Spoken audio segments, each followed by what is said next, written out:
Chag Sameach. It's great to be here with all of you, and I hope you enjoyed the Old Walk, or the Old City Walk. A lot of great things to see. We have a lot still to come. And I'm going to be going over a message today on coming out of the world, social media. So we're in a time where we know it's short, and we should be striving to make our garments white. And one of these spots and blemishes that you could still have today if you're on social media is social media. It's one of those things that will cause you to miss out in the kingdom.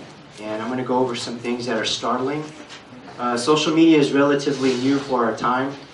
It just started up in 1997. Facebook being what we know today is grown to be the most popular of the sites, but it's relatively new. So it's just like watching movies, listening to unholy music, things like that we shouldn't be doing. This is one of those things to keep away from.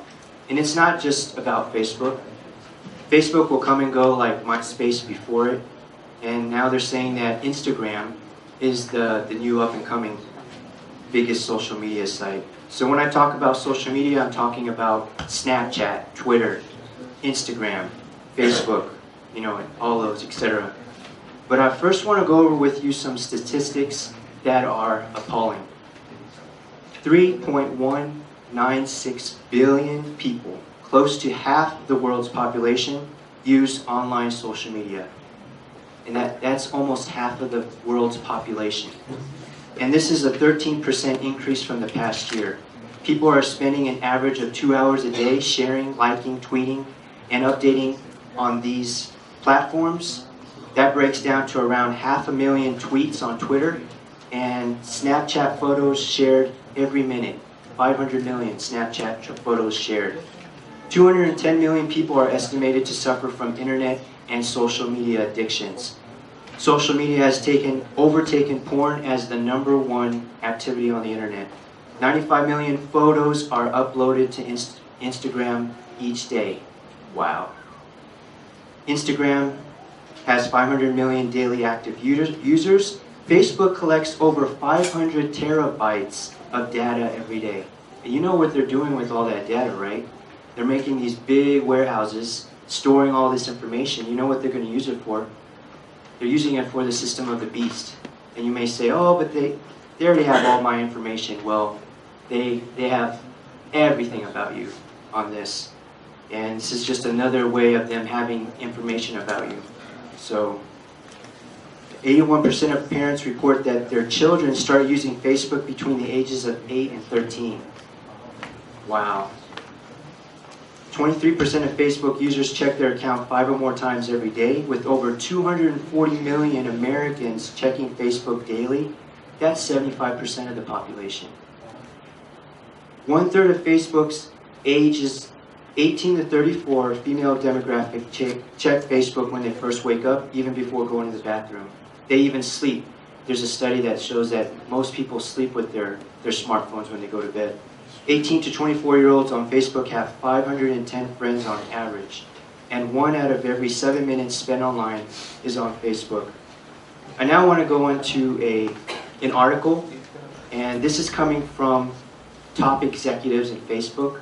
So, and some of them are the founders of it. This is from Kamath Palihapitiya. He joined Facebook in 2007. He became the vice president for the user growth. He said, I think we have created tools that are ripping apart the social fabric of how society works. Social media creates a social validation feedback loop by giving people a little dopamine hit every once in a while because someone liked or commented on a photo or a post or whatever. The short-term, dopamine-driven feedback loops we've created are destroying how society works. No civil discourse, no cooperation, misinformation, mistruth. And it's not an American problem. This is a worldwide problem. So in other words, he's saying it's destroying relationships, how people build relationships. This is from Sean Parker, the first president of Facebook. He said, if the thought process that went into building these applications, with Facebook being the first of them, to really understand it, that process was all about how do we consume as much of your time and conscious attention as possible. And that means we need to give you a little sort of dopamine hit every once in a while because someone liked or commented on a photo or a post or whatever.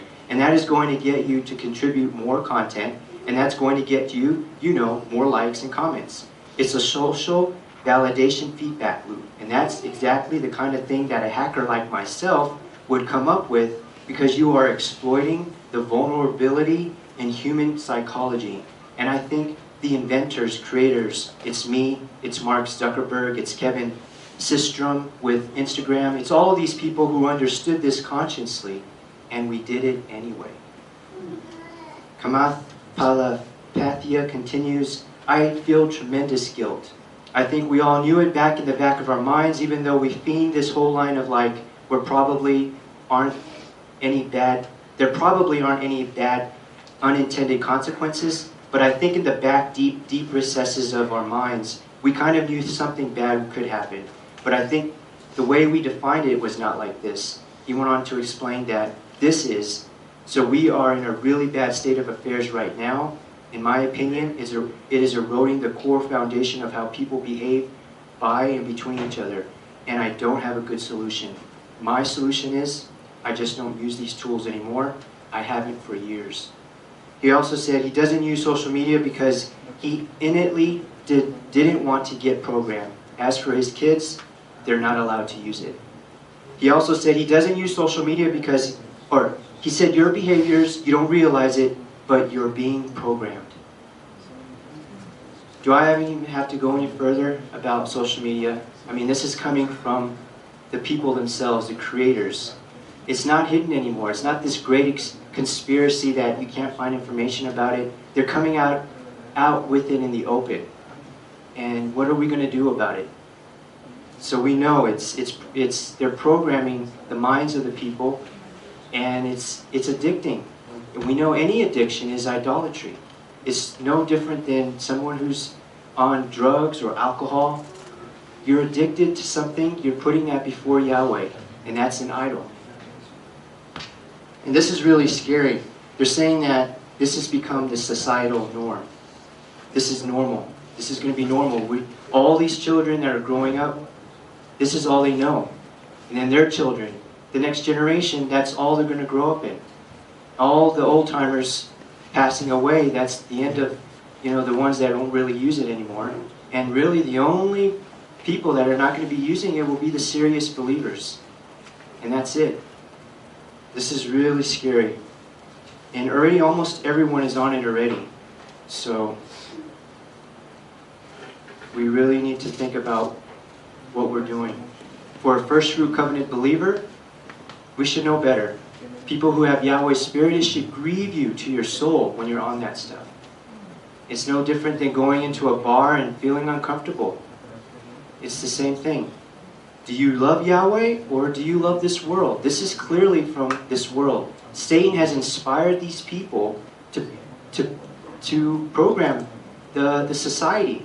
And they're programming the minds of everybody to, we're going all the way back to the time of the Tower of Babel, where Satan used Nimrod's Babel to bring everybody to one lip.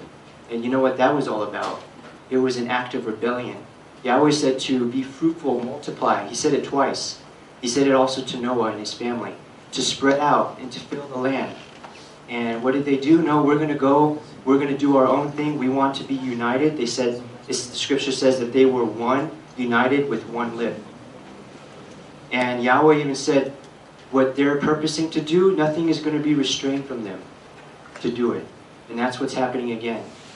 Satan is creating this. He's using the internet to propagate it, and he's using social media as the avenue to infect everybody's minds to his mind. The mind of Satan, or do we want the mind of Messiah? We have to choose. So we can't have one foot in the world and say you have a relationship with Yahweh. You have to choose one or the other. 1 Corinthians, well, let's go to 1 John 2:15 through 17. I'm going to go quickly for the sake of time. 1 John 2, 15 through 17. Do not love the world nor the things in the world. If anyone loves the world, the love of the Father is not in him.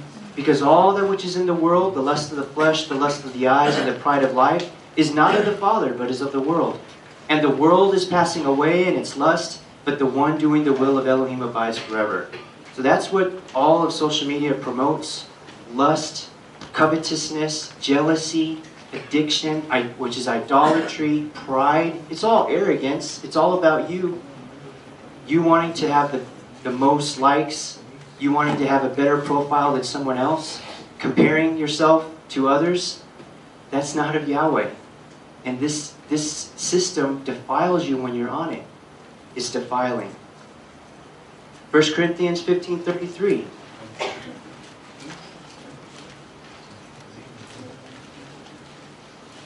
Do not be led astray. Bad companionships ruin good habits. So this verse can actually read, well, you have the Greek word for bad is kakos, which also can mean evil. And then the other word for companionships is homilia, which can also mean communication. So this verse can also read, evil communication ruins good habits. And I really didn't know anything about social media. I've never been on it. But just to see what was on it, I was appalled. I wasn't surprised, but I have to say I was disgusted. I mean, it's like going into a website that has false doctrine, and then by accident, and then, you know, the sick feeling that you have that you just looked at something that is not of Yahweh, that's not of the truth, and just feeling sick to your soul. That's the way I felt. What I saw on there, nothing but arrogance, pride, evil speaking, opinions about everything, criticizing everything, no respect for authority, not even for the president, not for anybody in high office, and it's just, it's really bad. And it's no different than watching a rated R movie full of murder and adultery and lust and all of those things. That's what all this stuff promotes. All the attitudes of Satan, the power of the airwaves. And that's what he's doing, infiltrating the minds of everyone to be influenced with his mind. And you may be there and saying, well, it doesn't affect me. I'm not being influenced by it. It is. And just like the scripture says, 1 Corinthians 10:12, he who thinks he stands, beware lest he fall. So don't think that you're greater than any of these things. We know Satan's devices. He's greater. He's a spirit being, and we have to do everything in our power to make sure that we guard ourselves. And this is one of the things we need to guard ourselves from. 2 Corinthians 6:14 through 18. Yeshua said that we would be in the world, but he said to not be of it. So no mixing. 2 Corinthians 6:14 through 18. Do not unite in marriage with unbelievers, for what partnership does righteousness have with lawlessness? And what fellowship does light have with darkness? We should have no fellowship with darkness.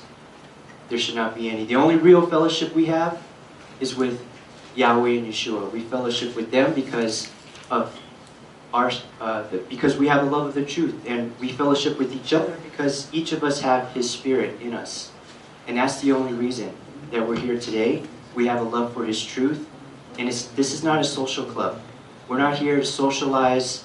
This is real family relationship, and you build real family relationships with meeting each other face to face. So one person asked me, why are you not on Facebook? And I said, because I meet with my friends face to face. Having an online relationship with someone is not a relationship. It's not. It's unnatural. And just like the guy said, it's breaking down the fabric of society. Society can't last much longer with this. Continuing. And what agreement does the Messiah have with Satan? Or what part does a believer have with an unbeliever? And who are your friends on these sites? And our relationships, we should be having relationships with the family of Yahweh. Those are the relationships we should have. Yes, we do have other relationships with our relatives that are not believers, but we have to keep those relationships, even with them, to a minimum. And the main relationship we have is with each other, and that's what we should be spending the most time with. And what harmony has the sanctuary of Elohim with idols? Verse 16. For you are the sanctuary of the living Elohim, even as it is said, I will dwell in them and walk among them, and I will be their Elohim, and they shall be my people. Do we want to be the people of Yahweh or not? Because of this, come out from among them and be separated, says Yahweh, and do not touch the unclean thing, and I will receive you. So this is a roadmap that Yahweh is giving us now in these end times to get to Him, to come to Him. We have to stay away from this stuff. It is unholy and it's going to defile you. Haggai asked the priest, if something that is holy touches something that is not, does that thing make it holy? He said no. Then he asked, well, what about if something that is unclean touches something holy? He said it becomes unclean. So it is going to defile you. You're not going to win anybody over using that. It's just going to defile you. It's going to influence you for the bad. 18, and I will be a father to you, and you will be sons and daughters to me, says Yahweh Almighty. So let's look at what we should be doing. Romans 12:1.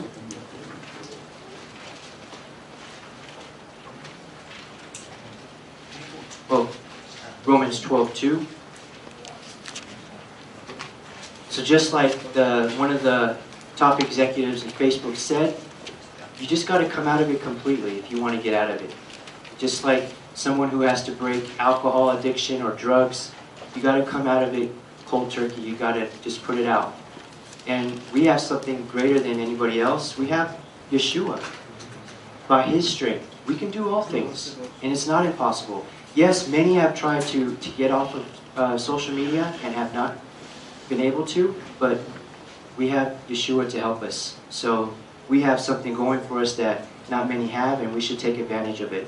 It says, verse 2, do not be conformed to this age, but be transformed by the renewing of your mind, in order to prove by you what is the good and pleasing and perfect will of Elohim. We have to be transforming our mind from all of this junk, the mind of Satan, to the mind of Messiah. How do you do that? Spending time with Him. You have to nurture the Spirit. You have to spend time. And tithe is not just a principle for money. It involves time. And we should be spending a minimum of 2.5 hours a day with Him. Reading, praying, meditating, and just spending time with Him. And we need to get our mind off of ourselves. We need to be serving people. There's so many out there that are in need of hope, and that are in need of Yahweh's love. And you can show that to them.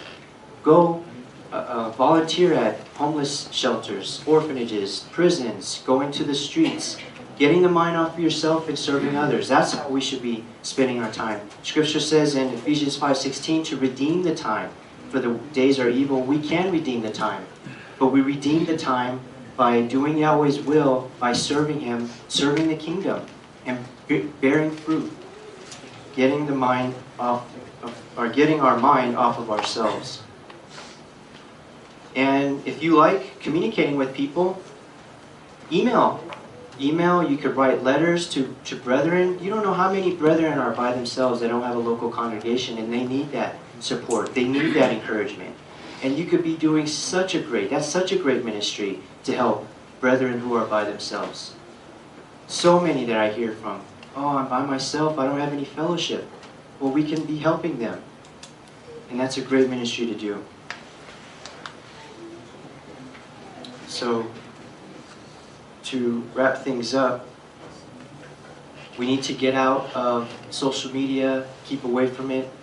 We need to instead be spending time with Yahweh, and we know that spending time even with our families, because it's not enough that Satan has taken away the mother out of the home, and then he demotes the father's role in the home. He brings in homosexuality, and now taking the children, at a young, early age, and brainwashing them with this stuff. It's they're being programmed, just like they're saying. And we got to get out of this. So it's not too late. There's still time, but you got to act now. And Yahweh has given us plenty of time. His grace, His patience is so awesome. And we need to do as much as we can now to make the most of this time, get out of it, and make our garments white, prepare for the kingdom. It's coming soon. Yeshua is coming soon, and His reward is with them. So let's be preparing for that. Building the mind of Messiah, spending the time with each other, and the relationships that we really need to be spending time with, not in these false relationships that will not do you any good. So I pray that this has helped everyone that's listening, and Chag Sameach.